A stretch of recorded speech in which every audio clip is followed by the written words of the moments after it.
Okay, good afternoon. Lovely to have a nice companion. Today's session is one of a kind. Really, I'm looking forward to it. We're proud to have Pakina Aimer, a science journalist and researcher at MIT, and a former chief editor at Nature Middle East. She will be discussing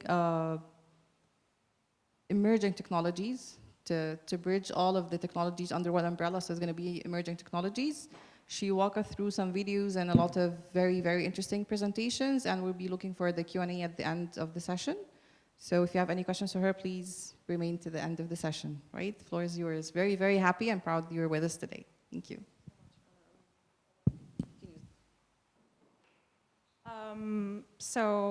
To recap, my name is Pakina Aimer, an emerging tech researcher at MIT, a science journalist, and a science editor, and a virtual reality creator.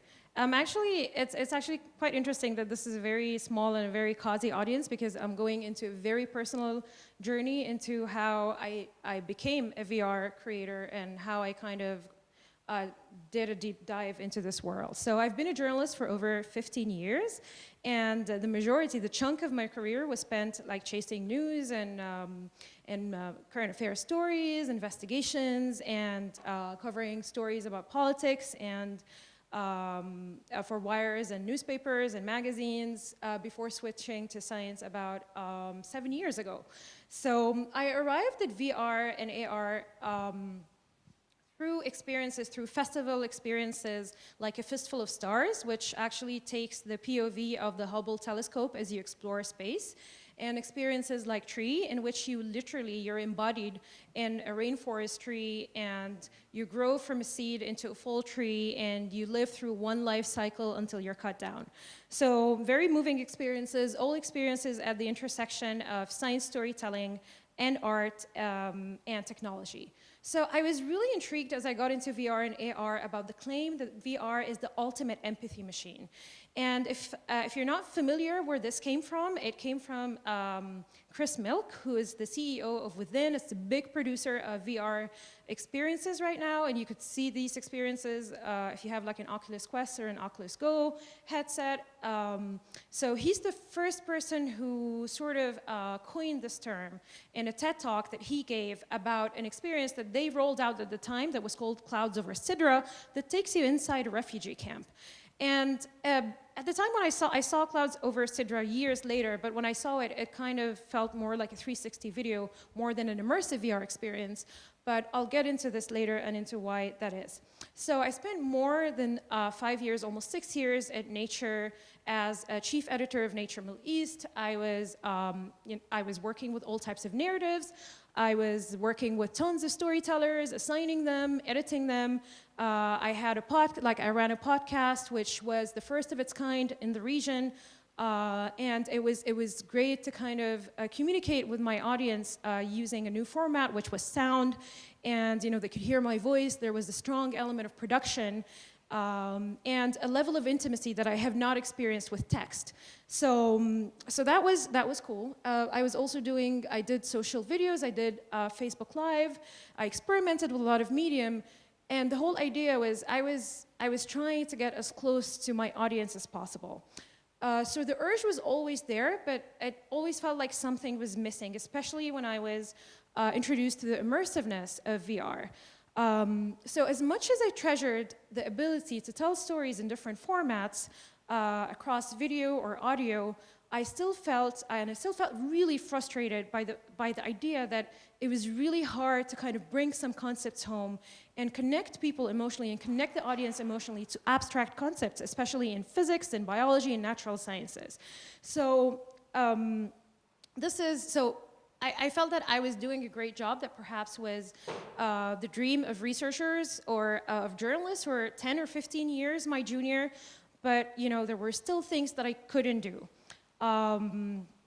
And just before I delve more into my VR journey, I kind of wanted to ask the audience if they know the difference between VR and AR. Can someone venture a guess or tell me what they think VR is compared to AR? Nadine? Virtual reality is basically it's the reality created in sort of a different setting than the one you're in. And augmented reality is the same setting, but you have something that is unreal or That's exactly it. So virtual reality is a world of its own. So basically, you step out of the world that you're in into a new world that is completely synthetic, that is completely created from scratch. What about AR? Because Hiba, we talked about this a lot, and you've talked to your students about it.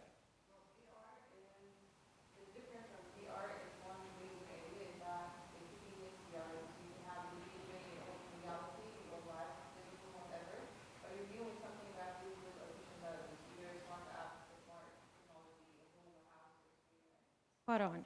So basically, AR is augmented reality. You have your own reality and you augment it, you add to it. And that is also, we use the term mixed reality to refer to different types of extended realities, and AR is the thing that comes to mind when we talk about mixed reality, the idea of, mixing your own reality with the virtual. So I went on a narrative narrative exploration journey to Harvard and MIT in 2018 and 2019 in search of these abstract concepts and how to visualize them better.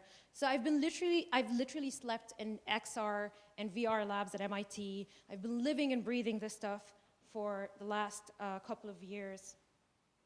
So I spent my research fellowship basically experimenting, playing around with different mediums that I'm gonna walk you through. And by the end of it, I decided that I wanted to create a big physics think, something that takes you inside an unseen world, and I felt that I landed on that experience for at least what the big picture should be. So I did not create a full experience per se, but what we call a minimally viable experience, which is an experience that has the main and fundamental components of what you want created. So I wanted to introduce people to the Higgs field. So the Higgs field is a field of energy that permeates all of space. And basically, it is the home of a fundamental particle that interacts with all others. And I wanted the users to have a relationship with that field. So think of it like this. If the Higgs field was a little less sticky, the universe would literally fly apart. There would be nothing. You'd be alone as the empty out there. And if the Higgs particles were a little too heavy, the universe would implode on itself and would be crushed. And atoms wouldn't even exist. So extended realities can express both state, the vastness, and the claustrophobia of space. And this is something that I did not experience as a traditional storyteller and as a traditional journalist working with other medium, that kind of affordance to kind of put your audience or user into a world that you can expand or you can make it so minute that they feel crushed. So I wanted also a level of interaction. I just didn't want people to see, I wanted people to be there. So let me give you a taste of the Higgs field as I chose to visualize it, and the first prototype of the science story is the second scene in this experience. There's no sound. The second scene in this experience and the user first encounter with the Higgs field, or a reimagination of the Higgs field.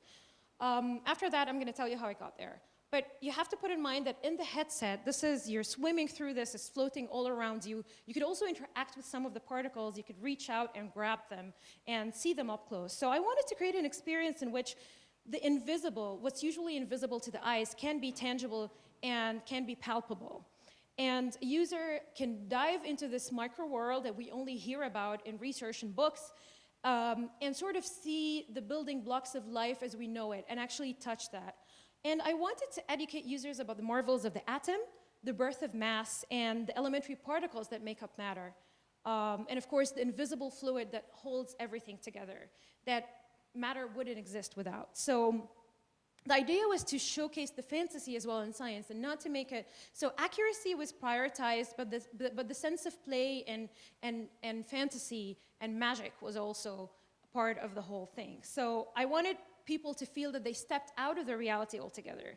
So as it happens, my undergrad major at AUC was physics before I switched to journalism. Back then, my father was not thrilled, but I came back full circle to physics, so I guess everyone's happy now. So as a journalist, I also feel that this gives me a fresh perspective on science. But how is this connected to empathy? Why would I want to create empathy for particles? So in a way, I'm making the case that you cannot fully understand the Higgs field unless you become part of it. So without interacting with it in some form, swimming through it, seeing it up close, that you wouldn't really relate to it. that you wouldn't really understand or wrap your head around it. And this is where I think virtuality comes in for us as journalists. So not every story should be virtual, but there are stories that kind of can use the affordances of this medium to tell a better story and to bring audience closer, especially audience from non-specialized backgrounds. So before I get into more details about this experience, I want to circle back to the idea of the empathy machine. So what is it? Where is this coming from? So this is Chris Milk that I mentioned earlier. He's an entrepreneur and an immersive artist. He's the CEO of Within, and he's a pioneer when it comes to virtual reality.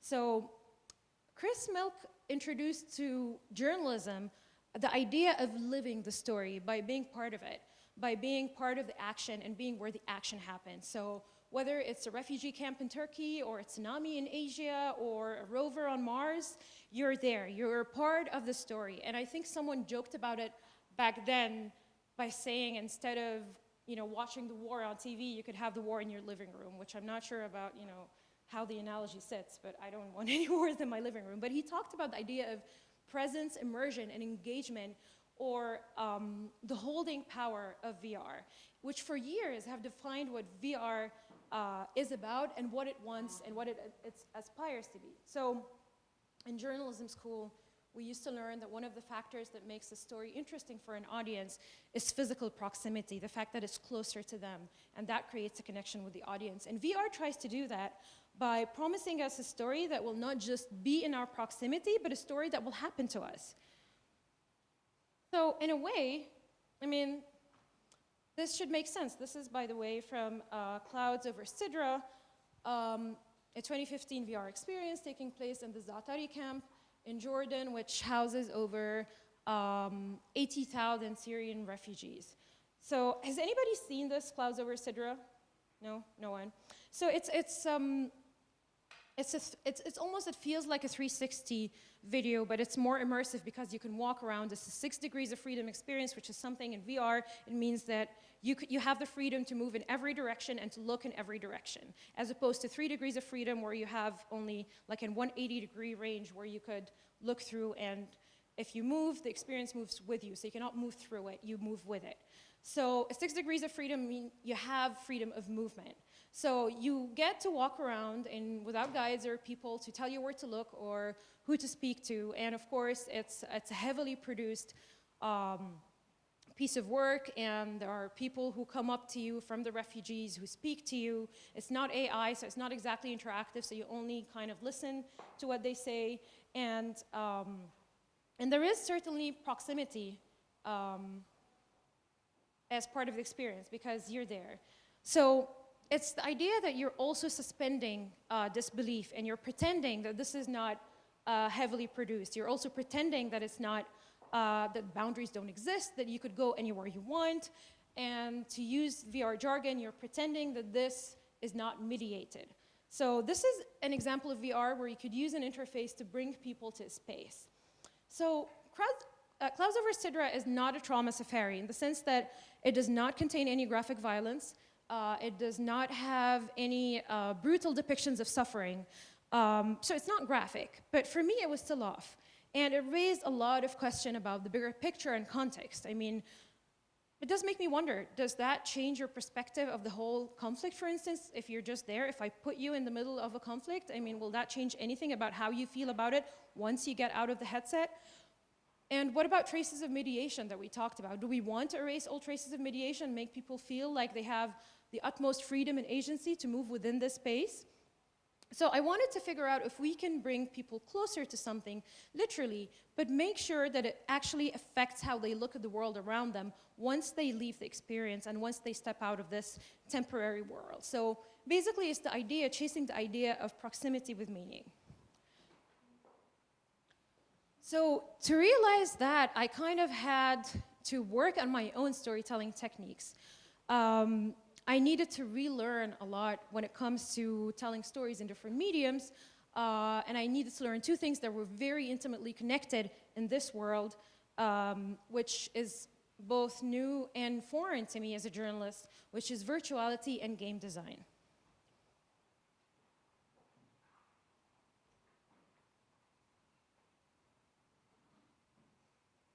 So this is a playthrough of the first experience that I created at MIT, and it's basically, it's a very crude experience, nonlinear storytelling that it mixes the idea of story or cause and gaming. So my classmates at MIT jokingly called it dystopian supermarket, and the name somehow stuck. So the idea is that you're stuck in a supermarket in some sort of dystopian future, and you're trying to kind of escape this very hostile environment and sort of escape your predicament under a very tight time limit. It's an escape room style game.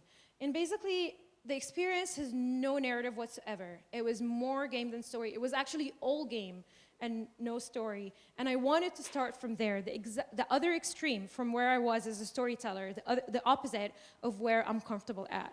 But unfortunately, testing it over and over again, people could not immediately see the parallels between the game that they're playing and climate change. So the story that I was trying to tell was kind of lost in all the translation and all the action. So, and as a storyteller as well, I felt that I had absolutely no control once the user or the experient put on the headset. So the user had complete agency and I was kind of elbowed out of the entire experience. So I couldn't immediately tell whether this was good or bad, but again, as a storyteller, it did not feel right. So I worked on another project.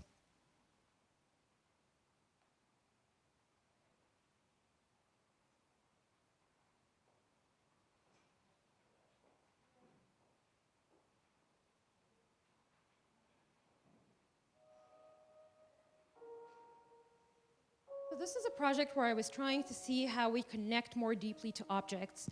And it still had a mix of gameplay interactions and story. My attention has stayed in the gardens of the grey matter cells, with delicate and elegant shapes, the mysterious butterflies of the soul, whose beating of wings may, one day, reveal to us the secrets of the mind. I have an irresistible mania for scribbling on paper, translating my dreams onto paper, with my pencil as a magic wand.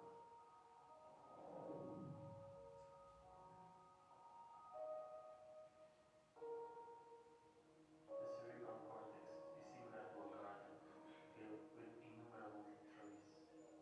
The pyramidal cells, their branches send the root deeper and produce more exquisite flowers and roots every day.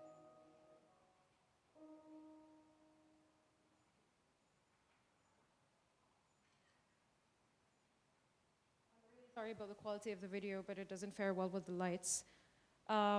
So this is basically Cahal's journey, we called it at the time. And if you have any background in neuroscience or you're a neuroscience enthusiast, you might have heard of Santiago Ramon y Cajal, who people call the forefather of neuroscience as we know it. This is the kind of scientist who used to stare inside his microscope for hours and draw neurons in intricate details that now MRIs show that were completely accurate. So, so basically, my team and I used the drawings from Santiago Cajal to create 3D models, 3D replicas of the neurons, and kind of create this experience. Again, this is a very simple prototype. We created this in 3 days straight during a hackathon at MIT for VR and AR developers and creators. So basically, we created the replicas of the neurons, and you start in lab, as you saw in the trailer, and then you kind of look inside the microscope, and then you tumble down the microscope, and then you're inside the world of Cajal. We also on the side, we had an AR component, which is more like an AR storybook. So you have pictures of the drawings. When you point your tablet or phone to them, the neurons spring to life, and you could see them in a 3D space. So I learned something telling that story. I learned a lot about layers and about letting the user kind of unveil the narrative and layers as they go along. So as you saw in the preview, people were sort of tracing over the neurons, and we sort of introduced this idea of play. You know, you trace over a neuron, you uncover it, and then you unveil a new part of the narrative. And that was interesting for me. And so it wasn't just about bringing the elaborate drawings of Cajal to life, but it was also the idea about the process itself of telling the story. So I felt it as a storyteller, I was more present here than I was in the dystopian supermarket story. So I even experimented with holographic 3D projectors. So this is, it's a crude form of AR. This is a Voxon display. And these are some of my 3D models where they were like dancing. Okay, that's brilliant, thank you. Samba dancing in a class. I wanted to kind of introduce some humor because all the other models were a bit, a little too serious. So as fun as it looks, it was such a painful experience for me as a journalist to kind of work with this SDK. And the SDK is the development application or software that you use to develop such experiences. So I've decided that it's very fancy, but that it's useless for me. I mean, in all fairness, I got in touch with Voxon recently, and they did change their SDK completely. So if you're interested in working with this, you might have a different experience than I am. It didn't work for me as a storyteller, but perhaps for journalists who kind of collaborate on exhibit experiences or who collaborate with other artists, it might actually work nicely. The next thing that I'm going to show you is volumetric capture. So this is an MIT classmate and a friend called Sultan, and what you're looking at is volumetric filming, which is a technique that captures the scene in three-dimensional space. You can throw this clip into a game engine like Unity, and you could see it in a VR headset, you could see it in an AR headset like HoloLens, and it comes alive. You could just, I could remove all the background from around Sultan, I could keep it for effect, and make him part of a different experience. And if you have several cameras, you could actually capture the whole scene in 3D, and you could have like someone you could scan, like literally this is what people mean when they say scanning someone into VR or AR. It's very accessible, by the way, so if you're studying here at AUC and if you want to play with it, if you have a camera, if you have a Kinect, which comes with some PlayStations, I think. If you have a Kinect 1, you could also play around with it for a bit.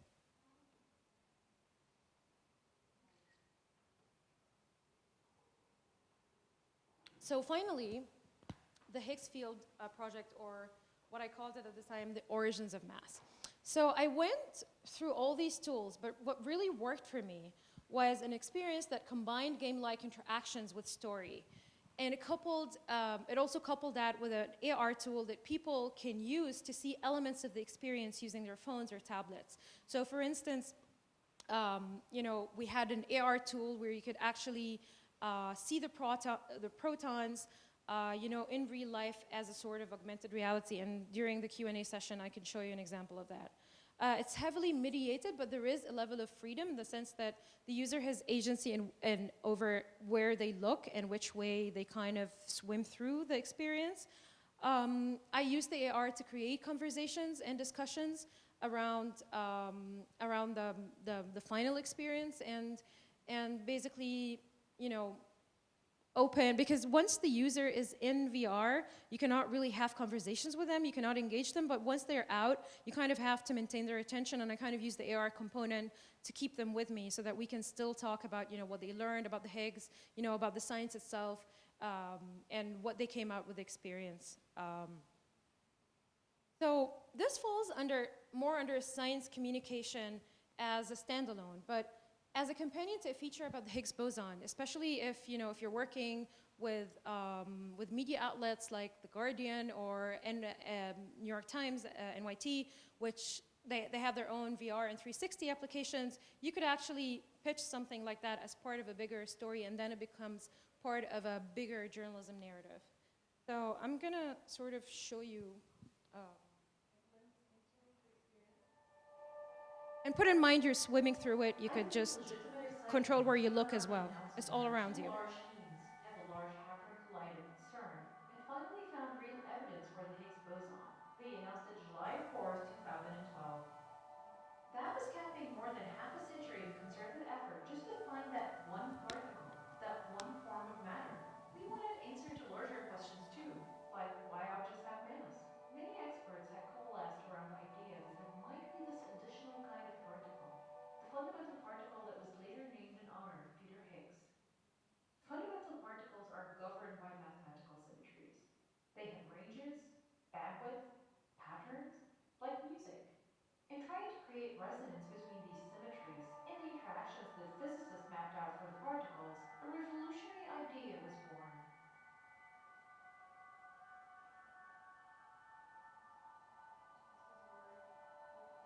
particles, and you could What if trigger more these narrative particles don't when you have do so. any mass of their own, but their mass is induced because they interact with some other kind of matter that no one had even thought about before? Of course, inside VR, you have hands. It's not floating in space. This is just a playthrough recorded on video. And like I said, in VR, it's very different. You can look around you and you can control the speed in which you swim through this universe. This is the second part of experience. In the absence of the Higgs field, particles would zip around at the speed of light. The nuclear forces attached to them would be infinite in range. But instead, the fundamental particles have short range and are immersed in this kind of molasses, a cosmic molasses. And that molasses is what we now identify as the Higgs field. It lends them mass.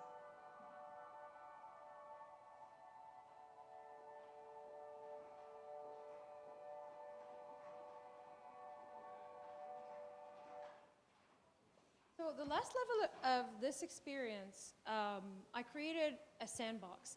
And basically, I wanted people to kind of have the chance to kind of work with these particles, to kind of create a collision that is similar to what happens inside Large Hadron Colliders. And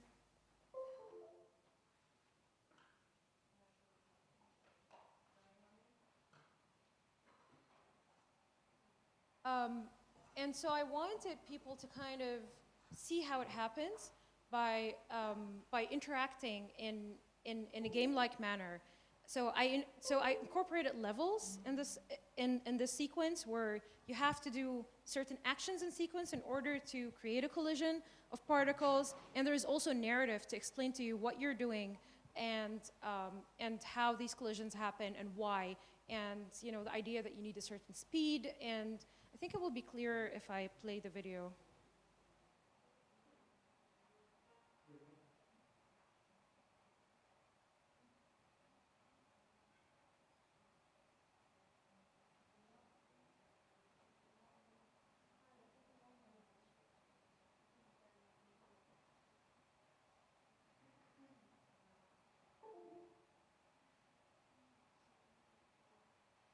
So how many of you guys have been into VR experiences, like full experiences using the headset?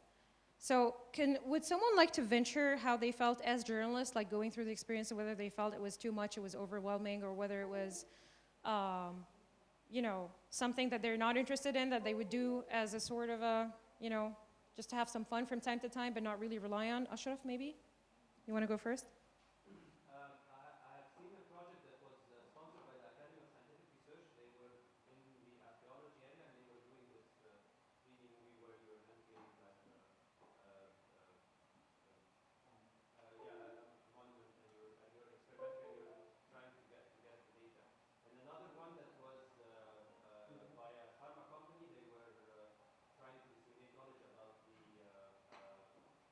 importance of checking out the patients who have diabetes, and it was more like a storytelling. So I was just Cool. following the story. I wasn't engaging. So, and then there was. And was it a 6 degrees of freedom? So could you walk through the experience and kind of explore like nooks and crannies inside the experience? The second one, no, I think it was 180. Okay. I was just watching a scenario of two dialogue between And how did you react to it as a journalist? Well, I think the first one was much more engaging. I didn't think as a journalist. I was just Reacting to it as a member of the audience. Yeah. Can I ask a question? Sure, of course. Yeah, go ahead. I'm just wondering, with all the techniques that you were watching, are there now any standards regarding the length of the video, the pictures, the colors that should be that are friendly, and the others that might That's a have great question. Yes, there are definitely standards, especially when it comes to length. And although I worked with VR a lot and it was my bread and butter for like 2 years, I would still get dizzy getting out of long experiences. Sometimes I would get out of a 20 or 30-minute experience feeling like I wanted to throw up. So this is something. So VR fatigue is a very real thing, and this is what developers are trying to kind of work around. There's also the idea that certain VR lenses cannot really accommodate, if you have problems with your eyesight, if you're wearing glasses, glasses can get in the way. if your eyesight is not perfect, it really affects the quality of the experience. The amount of movement that you have and how you have the movement inside the VR is also something that you have to be aware of so that people don't feel, like I said, dizzy or nauseous through the experience or coming out of it.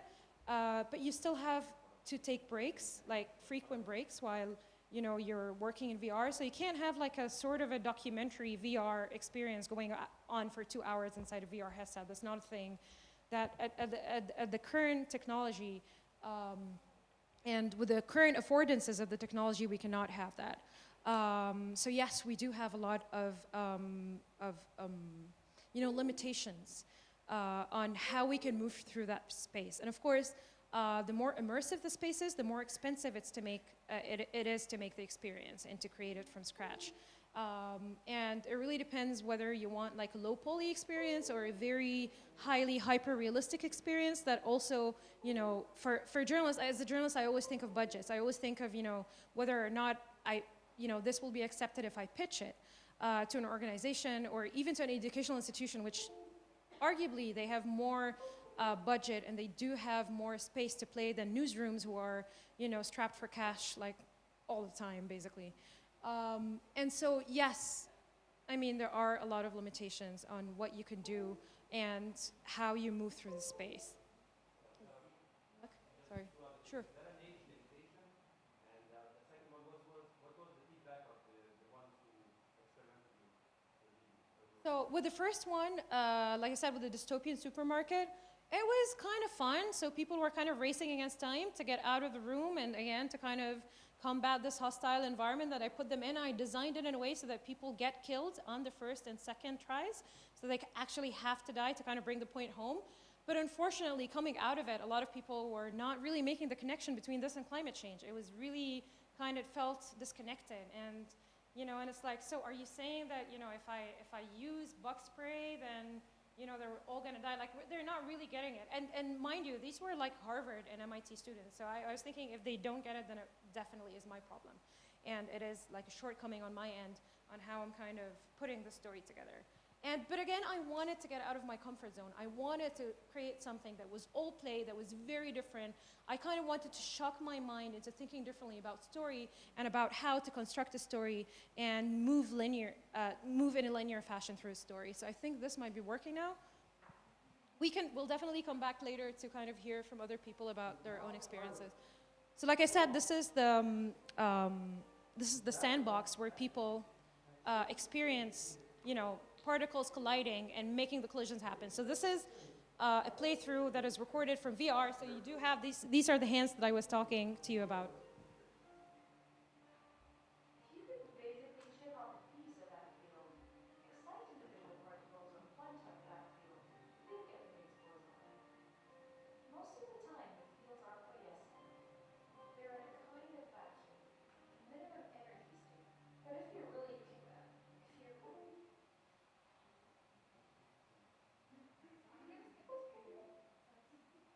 The presentation seems to hate it. So I'll make a very short pit stop at design and modeling, 3D modeling. So in order to work with AR and VR game objects, I kind of had to work with a lot of software, like design software like Maya and Blender and MeshLab, and also game engines like Unity. And in order to get something done, I actually had to kind of combine software from all of these different softwares and combine different skills in order to make something happen.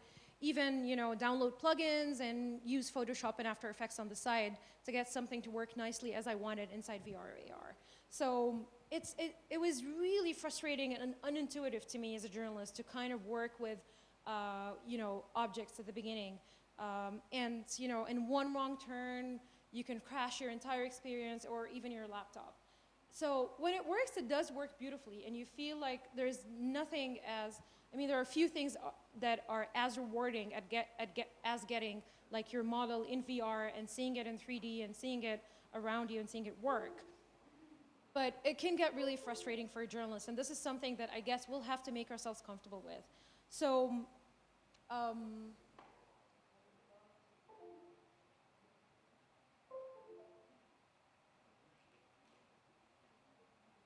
So these are examples from my workstations while I was modeling. This is how, the Higgs field, for instance, the prototype for it looked like when I first started designing it. Like I said, I had to work across 3 different software in order to get it right. But it did teach me a lot as a journalist who also comes from a very traditional background, print and web, about objects. And about the idea that objects, they have faces, they have density, they have a mass, they interact with the environment around it, they have a weight to them, and they have different faces. It's the idea of getting to know objects better and getting to explore that kind of inspired me to be a better storyteller and to tell a story from a different vantage point. If not even a better storyteller, but a more observant storyteller of the world around me. So I'd like to think that sitting with objects is actually a very meditative thing for a journalist to do, in the sense that it kind of makes you think about the world a little differently. So this is the first prototype of the Higgs boson.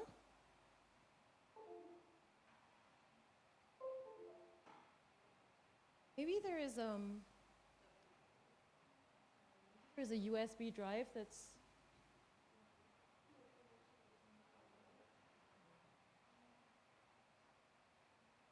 We're just cycling through the different models that I created.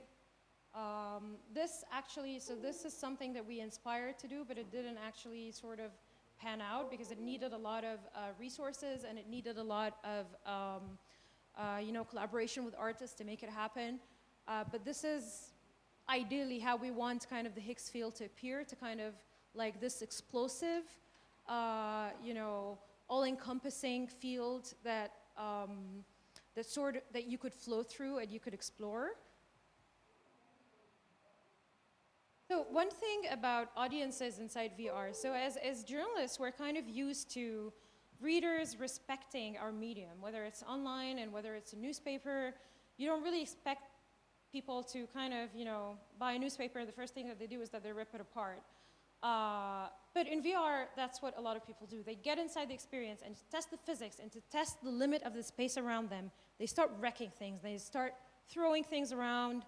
And I discovered that the hard way during the Cahal experience, because the whole idea was that we had a microscope that people had to look through in order to tumble, through the microscope and land in the world of the neurons as envisioned by Cahal. And one of the people who got into the experience, like the moment they got into the experience, they saw the microscope and they hurled it across the room in VR, unreachable, like I couldn't even reach it, like in the game engine, and I had to kind of restart the whole thing, and we had to sit down and pin the microscope to the table, to the virtual table, so that people won't throw it away. So it shocks your system as a journalist to kind of see how people interact with these experiences. Sure, yeah. You wanna work on it some bit? So this is something that I also experimented wronghand, which actually we have a case in point right now. Everything that can go wrong probably will, and more so in VR and AR. Like literally, you'd be testing like 100 times, and the moment that you showcased, you might have something go wrong. And and of course, people are not as patient. They want to move on to the next VR experience. So this is something that I also had to wrap my head around as a journalist, that not only I need to test, but I need to have a backup plan, maybe 3 backup plans for when things don't work.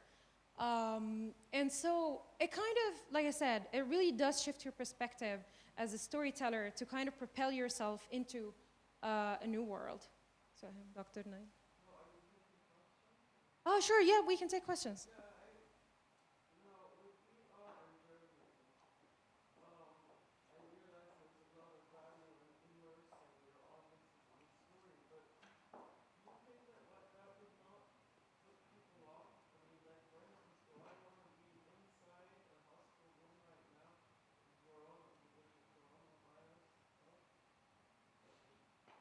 Thank you. That's a great question. And the thing is, no, a lot of people would not want to be in the same room with, a dying coronavirus patient in VR or anywhere else. And that's why, if you remember at the beginning when we talked about clouds over Sidra, maybe I think I talked about this bit while you were before you arrived. And basically, it's not a trauma safari, but the idea of just putting someone there and expecting them to kind of interact with the story or engage with it just because they're there, or putting them in a war zone, it really doesn't always kind of bring the point home. If anything, sometimes it makes people want to avoid the experience. So I don't think that every story is fit to be in VR. We have to be very selective as storytellers and journalists why we need VR. So the problem with institutions like like MIT and Stanford and Harvard and Caltech rolling out these types of technologies is that once they're available, people want to use them. So sometimes you kind of bend over backwards and sort of force a story on the medium just to kind of because the technology is there and you kind of want to make it happen. And there is this factor. People get into VR for the first time and they're fascinated and they're surprised. Even if your story is not well developed, even if the concept is the concept is not really solid, they still the technology takes over and they're more impressed by the technology than the story that you're telling. But as you kind of sit more with these technologies, you discover that, that they might not work for everything, and you actually have to kind of find ways to make them work. Otherwise, just have a regular, text story or a video story or a documentary. Are any sort of mainstream media outlets using VR for news storytelling? So The Guardian is using VR, and they have their own VR application, and they do not specifically for news, but feature type stories. For instance, they did this story on incarceration in the US and the high level of incarceration, and they kind of they had this VR experience where they put you in a prison cell and you kind of heard from actors, of course, and some sources, like some of it was heavily produced, and part of it was actually realistic in the sense that it's documentary, like you hear from actual prisoners or ex-prisoners, and you kind of live through the prison experience through their eyes and by being confined in that space. And they kind of, they sort of intersect the narrative with, the latest statistics about incarceration. They do include experts' views as part of it. So yes, it is used in a way to kind of tell stories, and mainstream media have been experimenting with it. New York Times have been experimenting with 360 videos, for instance. I think they had this 360 video that was filmed inside Iraq, I think okay, I don't want to assume that I know something that I don't, but I think it was from inside Iraq, and it was told through the POV of an American soldier, which was interesting because I thought we do have our own biases about, wars and politics, and I thought that I would get into it and hate it, but I actually did enjoy the fresh perspective. So that's interesting, like giving a fresh perspective to a story, but I don't think every story should be in VR, and I think that's why mainstream media as well do not want to invest heavily in it, because, it's a very selective medium, and as storytellers, we should be selective as well on what we try to showcase. So I think we're back. You had a question at the back? Sure, no, let's have the question. No worries at all, that's fine. How closely are ethicists working with individuals that are helping develop the technology? And like, do you have any recommendations on people that are doing good work with respect to the ethics of this type of work? There are a lot of researchers that I personally met in Harvard and MIT who do look at the ethics. I personally did write a paper on the ethics at some point from a journalist perspective again, and directed at journalists, so it was strictly in this area. But generally, yes, that is a big question, and I honestly feel that the ethics part of it has not caught up with how the technology is evolving, that we still need to sit down and sort of evaluate the technology and take a step back and see what we're doing. Because yes, I have seen experiences in VR, either amateur experiences or experiences that people are putting, during hackathons and stuff like that, that made me think about the ethics as well and what people are showcasing. Just a quick follow-up. Sure. So at what point, like, can you comment on like at what point the perspectives of people who work on ethics are brought in? Like, is the technology most often just developed and then there's consultation? Exactly how it happens. So it's not like a conversation, it's not like an ongoing conversation, although The Center for Advanced Virtuality, which I'm part of at MIT right now, tries to do that, tries to kind of have the ethics go hand in hand with the development of the technology. So it's always like an influential sort of cyclical conversation, just going round and round. So you're not like, so basically as much as, so, okay, let me put it that way. We're trying to make ethics a thing that is not a reaction to the technology, that is not a belated reaction to the technology. We're trying not to be reactive, but we're trying to be proactive in the sense that we actually want to have a hand in how the technology is developed, like sort of influence it and impart something upon it. So that, you know, when it comes out, it's not like a sort of belated retrospective on how this technology, you know, has violated ethics, but to kind of make sure from the start that, you know, the ethical questions are kind of at the forefront when you're developing a technology.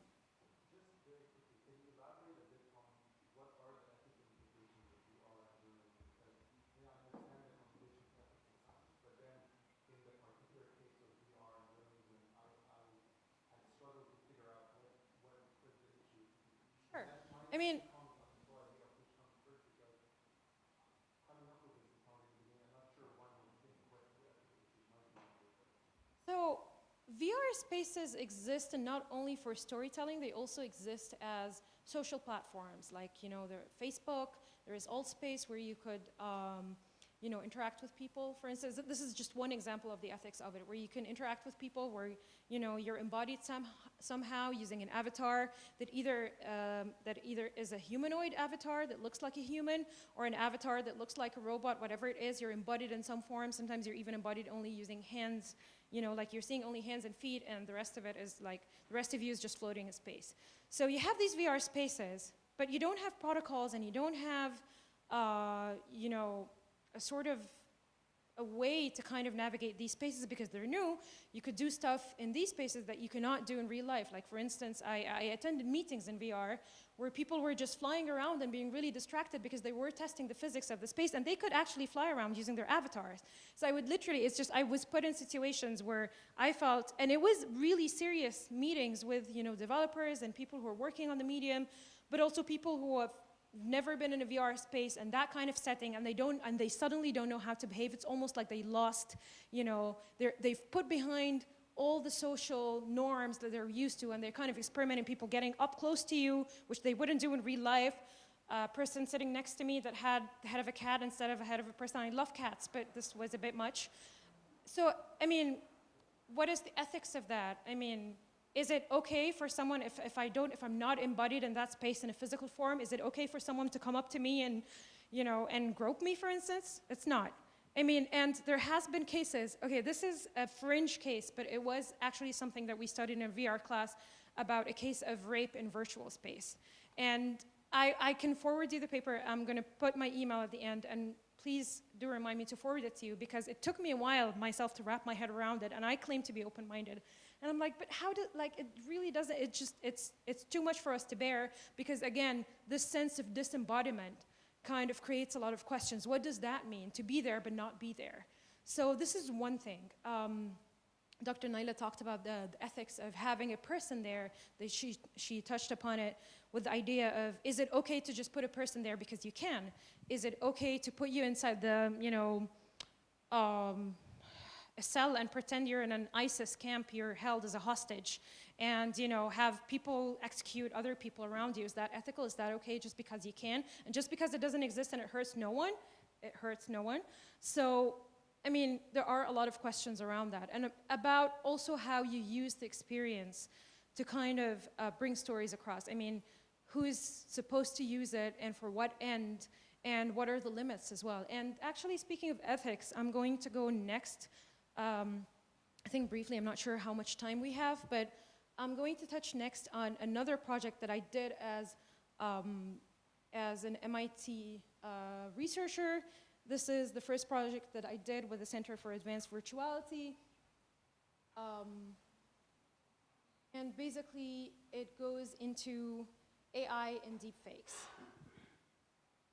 So I'm still a writer, I'm still journalist. So speaking of things that could go wrong, this is something that also happened while we were testing one of the So a lot of times you're not really aware of the space around you while you're in VR, and you could actually hurt yourself or hurt other people. And I've punched a bunch of people while I was in VR, and and it's crazy. You could broke people accidentally, and it's a mess. So you kind of have to be aware of the space where you're operating. So this is the next project that I worked on, and that was a departure from VR and AR technology into a different type of technology, which is AI-powered fake videos, which colloquially we refer to as deepfakes. So, like I said, this propelled me into a new world of emerging tech. And by the way, I mean, deepfakes before coronavirus emerged, this is what all media could talk, like, they kind of portrayed it as something that is extreme, like that is going to terrorize journalists, that is going to affect politics left and right, and that, the death of truth, basically. And there was a lot of fear and trepidation around the idea of deepfakes and what they can do. So this is in the event of moon disaster. It's a fictional narrative with a deepfake video at the center of it, and it reimagines the moon landing, the 1969 moon landing. And it basically sorry, I lost my train of thought. So at the heart of it, there is a deep fake that we created from scratch. And basically, the deep fake is of Richard Nixon giving a speech that he has not actually given in real life, but that is based on a contingency speech that was prepared in case the moon landing had ended in disaster, which was a very, very real possibility, by the way, for the mission and for the astronauts. So I'm going to let you watch the trailer first before I comment on it so that you can get an idea of what it's like. So let's see if this works. Technology hates me today for some reason. It's actually pretty ironic.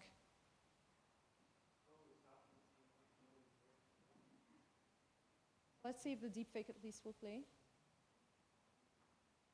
So this is actually snippets from the deepfake.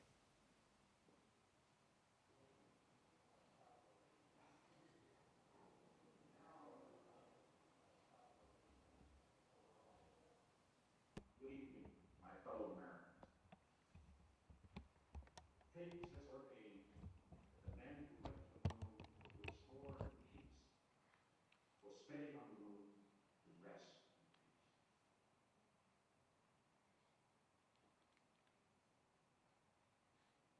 For every human being who looks up at the moon in the nights to come will know that there is some corner of another world that is forever mankind. Good night. So it's a very emotional speech, and it's a very touching speech. And I remember that when I first read it on paper, it actually brought tears to my eyes when I imagined what could have happened. And so, like I said, that speech never actually happened. It's very poetic, and we kind of wanted to create an example of a deep fake that is slightly emotional, that is slightly artful, so that we can make people think first about what they're seeing and what it means and what's real and what's not before we start difficult conversations about deepfakes and what they mean for us and how realistic they can get. So, like I said, the idea of a disaster befalling the moon was very real, so that was something that we held onto. The idea that this, like a trigger hair of a mistake, and we could have ended with this reality. So we kind of created this alternate reality to start talking about deepfakes. My personal work with this was less about the technical aspect and more about the research part, because the technical parts were mostly outsourced to companies